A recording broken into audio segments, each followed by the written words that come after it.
আসসালামু আলাইকুম। আজকে ক্লাসে পঞ্চম শ্রেণীর গণিত বইয়ের 93 পাতায় যে অঙ্কগুলো আছে সেই অঙ্কগুলো করে দেখাবো। তোমরা সবাই 93 পৃষ্ঠা বের করো। দেখো, প্রথমে 1 নাম্বার দিয়ে লেখা আছে নিচের ভগ্নাংশগুলোকে পার্সেন্ট ব্যবহার করে প্রকাশ করি। তো এখন পার্সেন্ট মানে কত তোমরা কি জানো? পার্সেন্ট মানে হচ্ছে 1/100। যেখানে পার্সেন্ট থাকবে সেখানে আমরা 1/100 লিখতে পারবো। আবার এই পার্সেন্টকে আমরা কি বলি? শতকরা বলি। ঠিক আছে, কি বলি? শতকরা। এখন তো এখানে যে অঙ্কগুলো আছে এই অঙ্কগুলো করার জন্য কিভাবে এই পার্সেন্ট ব্যবহার করবা? দেখো, এই পার্সেন্ট ব্যবহার করতে হলে তোমাদেরকে এই নিচে সবসময় 100 বানাতে হবে। হ্যাঁ, এই অঙ্কের নিচে সবসময় কি 100 বানাতে হবে। তার মানে 36 হচ্ছে লব আর 100 হচ্ছে হর। এই হর সবসময় কত বানাতে হবে? 100 বানাতে হবে। 100 বানালে পার্সেন্ট আমরা বানাতে পারবো। দেখো, 1 নম্বরে 36/100 আছে, তার মানে নিচে কিন্তু 100 আছেই। যদি 100 থাকে তাহলে আমরা খুব সহজেই কত লিখতে পারবো? 36% লিখতে পারবো। আর যদি তোমরা চাও এক লাইন বেশি করতে পারো। কিভাবে? উপর যে 36 আছে 36টা লিখে নিবা, এবার পাশে একটা গুণ চিহ্ন দিবা, দেওয়ার পরে এই 100 তো নিচে আছে, একটা দাগ দিবা। এখন 36 তো আর উপরে নাই, সেজন্য এখানে কত লিখবা? 1 লিখবা আর নিচে 100 লিখবা। দেখো, এই 36টা কিন্তু এখন পাশে, আর 36 জায়গা হচ্ছে এখন হয়েছে কত? 1, আর নিচে হচ্ছে 100। এই 100 নিচে লিখে দিয়েছি। আগে বলা হয়েছে পার্সেন্ট মানে কি 1/100। তাহলে আমরা লিখতে পারি যে 36%। 1/100 মানে হচ্ছে পার্সেন্ট, সেই জন্য 36%। এটাই কিন্তু উত্তর। তাহলে উত্তর আমরা লিখতে পারি অতএব 36/100 সমান 36%। এভাবে আমরা তা ঘর কেটে ভিতরে লিখে দেব। তোমরা যদি চাও যে এইটা না করে তোমরা একবারে কিন্তু 36% লিখতে পারবা, যে 36/100 সমান 36%, তাও কিন্তু হবে। 2 নম্বরটা খেয়াল করো। 2 নম্বরে আছে 27/50। দেখো, নিচে কিন্তু এখন 50 আছে, 100 নাই, তার মানে 100 আমাকে বানাতে হবে। 100 কিভাবে বানাবা? এই 50-এর সাথে কত গুণ করলে 100 হয়? দেখো, 50-এর সাথে 2 গুণ করলে 100 হয়। এখন যে 2 গুণ করবা সেটা হচ্ছে 27-এর সাথেও 2 গুণ করবা, আবার এই 50-এর সাথেও 2 গুণ করবা। শুধু 50-এর সাথে 2 গুণ করলে হবে না, এই দুইটা 27-এর সাথেও গুণ করতে হবে। এবার গুণ করে ফেলো। দেখো, 7 দুখানি 14, 4 হাতে থাকে 1, 2 দুখানি 4 আর 1 5, কত? 54। আর নিচে হচ্ছে 100। এবার 54/100 মানে তোমরা একবার লিখতে পারো 54%। এইভাবেও কিন্তু লিখতে পারো। হ্যাঁ, এইটাও কিন্তু হবে। আর যদি মনে করো না, আমি এইভাবে না করে আর একটু বেশি করে করব, তখন কি করবা? এখান থেকে তার পরের লাইনটা তোমরা এইভাবে করতে পারবা। কি লিখবা? প্রথমে এই 54টা লিখে নিবা, তারপর একটা গুণ চিহ্ন দিবা, দেওয়ার পরে 1/100 লিখবা, তারপর লিখবা হচ্ছে 54 আর এই 1/100 জন্য পার্সেন্ট। ঠিক আছে, আমি দুইভাবে দেখালাম। তোমরা চাইলে 54/100 সমান 54% লিখতে পারো, অথবা তারপরে এই লাইনটা করার পরে এই লাইনটা লিখতে পারবা, তোমাদের ইচ্ছা। ঠিক আছে, তাহলে উত্তরটা লিখে ফেলো যে অতএব 27/50 সমান 54%। এটাই কিন্তু উত্তর। এবার 3 নাম্বারটা খেয়াল করো। 3 নাম্বারে আছে 26/20।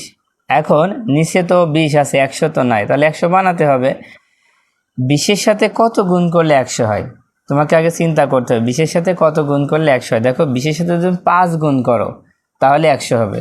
20-এর ঘরের নামটা যদি 5 পর্যন্ত পড়ো তাহলে 100 হবে। তার মানে আমরা 20-এর সাথে 5 গুণ করলে 26-এর সাথেও 5 গুণ করব। তো গুণ করে ফেলো। দেখো, 26 গুণ 5, 20 গুণ 5। এবার গুণ করো। 5-এর সাথে 6 গুণ করলে 5 6 30-এর 0, হাতে থাকবে 3, 5 দুখানে 10 আর 3 হচ্ছে 13, আর নিচে হচ্ছে 100। এবার কত লিখবা? দেখো, 130/100। আচ্ছা, আমরা শর্টেই করে দিই। যদি 130/100 থাকে, নিচে যদি 100 থাকে, তাহলে উপরে 130 লিখে পার্সেন্ট লিখে দিবা, তাহলে উত্তরটা হয়ে যাবে। এভাবে করলে কোনো ভুল হবে না। উত্তর লেখো অতএব 26/20 সমান 130%।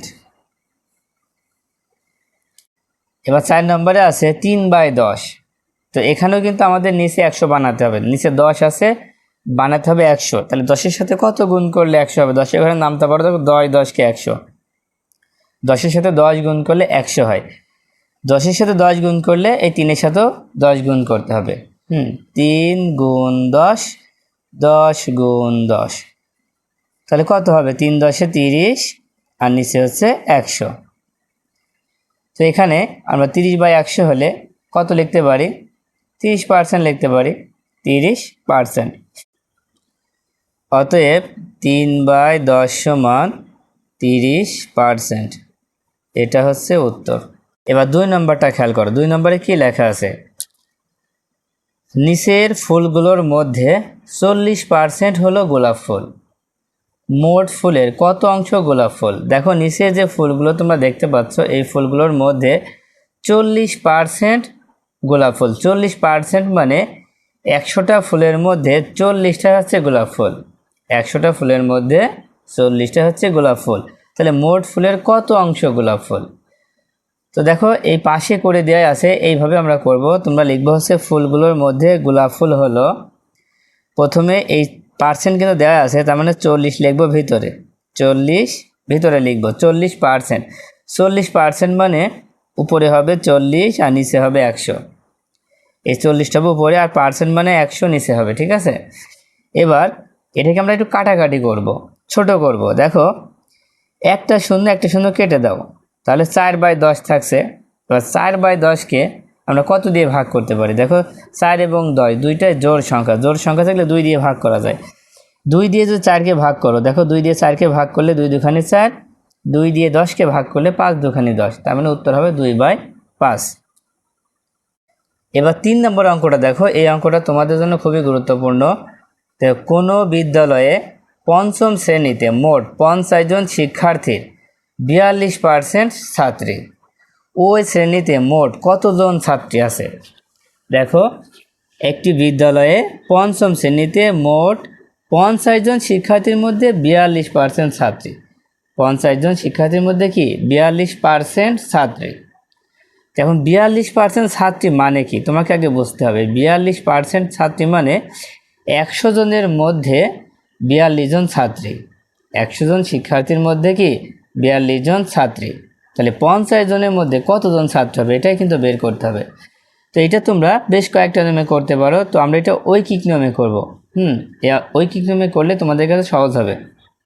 তো ঐকিক নিয়মে করার জন্য তোমরা প্রথমেই লিখবা হচ্ছে 42% মানে আমি কি বললাম যে 100 জন শিক্ষার্থীর মধ্যে 42 জন ছাত্রী। ঠিক তোমরা খাতায় ঠিক এইভাবে লিখবা যে 100 জন শিক্ষার্থীর মধ্যে ছাত্রী সংখ্যা 42 জন। 100 জন শিক্ষার্থীর মধ্যে ছাত্রী সংখ্যা 42 জন। 100 কোথায় পেলাম? ওই যে 42%, মানে 100, সেই 100 জনের মধ্যে 42 জন, এই জন্য লিখবা কি 100 জন শিক্ষার্থীর মধ্যে ছাত্রী সংখ্যা 42 জন। অতএব একজন শিক্ষার্থীর মধ্যে ছাত্রী সংখ্যা, দেখো 100 জনের মধ্যে যদি 42 জন হয় তাহলে একজনের মধ্যে তো একজনও হচ্ছে না, তাই না? অনেক কম হচ্ছে, এই জন্য ভাগ করতে হবে। সবসময় মনে রাখবা যে কোনো সংখ্যা নিচে যখন আমরা 1 লিখব তখন কিন্তু বেশিরভাগই ভাগ করতে হয়। এই ভাগটা আমরা দুইভাবে করতে পারি, একটা হচ্ছে সরাসরি ভাগ চিহ্ন দিয়ে, আরেকটা হচ্ছে দাগ দিয়ে। আমার মনে হয় দাগ দিয়ে করলেই তোমাদের কাছে ভালো হবে। হ্যাঁ, মাঝখানে আমার দাগ দিবা, দেওয়ার পরে যেখানে যে 42 আছে 42টা লিখবা হচ্ছে উপরে, আর এখানে যে 100 আছে সেই 100টা লিখবা হচ্ছে নিচে। সবসময় মনে রাখবা এখানে যেটা থাকবে সেটা হবে উপরে, এখানে যেটা থাকবে সেটা হবে নিচে, তাহলে কিন্তু ভাগ হয়ে যাচ্ছে। তারপরে দেখো 50 কোথায় পেয়েছি? প্রশ্নের মধ্যে কিন্তু 50 ছিল। দেখো এখানে কিন্তু 50 জন শিক্ষার্থীর কথা বলা হয়েছে, তাই লিখব যে 50 জন শিক্ষার্থীর মধ্যে ছাত্রী সংখ্যা। 50 জন শিক্ষার্থীর মধ্যে কি ছাত্রী সংখ্যা কত হবে? দেখো দেখো একের নিচে যখনই আমরা কোনো সংখ্যা লিখব তখন এই সংখ্যাটা গুণ হবে। আরেকটা কথা মনে রাখবা, প্রথমে যদি ভাগ হয় পরের বার গুণ হবে, প্রথমে যদি গুণ হয় পরের বার ভাগ হবে। এটা কিন্তু ঐকিক নিয়মের একটা নিয়ম। তো এখন এই খালি ঘরগুলো কীভাবে পূরণ করবা? দেখো আগে কত ছিল? উপরে 42 ছিল, 42টা লিখে নাও। আর নিচে কত ছিল? 100, 100টা লিখে নাও। এবার এখানে যে 50টা সেই 50টা লিখতে হবে উপরে। যেহেতু আমরা একের নিচে 50 লিখেছি তাই 50 এখানে কী হবে? গুণ হবে। এবার কাটাকাটি করতে হবে। দেখো এখানে আমরা একটা কাজ করতে পারি, একটা শূন্য কেটে দিলাম। এবার এখানে আছে 5, এখানে আছে 10, কাটাকাটি হয় না? হয়। এই 5 দিয়ে 10কে ভাগ করে ফেলো। তো 5 দিয়ে যদি 10কে ভাগ করি তাহলে নিচে হবে 2। 5 দিয়ে 10কে ভাগ করলে 2 হয়, যেহেতু 10 বড় সংখ্যা এজন্য নিচে দিতে হবে। 5 দিয়ে 10কে ভাগ করলে 10-এর কাছে 2 দিব। আর এখানে আমরা 5কে 5 দিয়ে ভাগ করলে 1 হয়, একটা দিলেও হয়, না দিলেও হয়। এবার এখানে আছে 42, এখানে আছে 2। এখন এই 2 দিয়ে 42কে ভাগ করা যায় না? অবশ্যই যায়। 2 দিয়ে 42কে ভাগ করলে 21 দুখানে 42। যদি তুমি চাও 2 দিয়ে 42 কীভাবে কেটে দিবা, তাহলে হবে হচ্ছে 21। 21 দুখানে 42। তার মানে সব মিলিয়ে দেখো 21-এর সাথে 1 যদি গুণ করি তাহলে 21-কে 21 জন হবে। উত্তর কতজন হবে? 21 জন। তাহলে আমরা লিখতে পারি যে 50 জন শিক্ষার্থীর মধ্যে ছাত্রীর সংখ্যা কতজন? 21 জন। এটা হচ্ছে উত্তর। তোমরা লিখতে পারো যে উত্তর 21 জন। তো আশা করি এই অঙ্কগুলো তোমরা বুঝতে পেরেছো। তো আজকের মতো ক্লাসটা এই পর্যন্ত। আল্লাহ হাফেজ।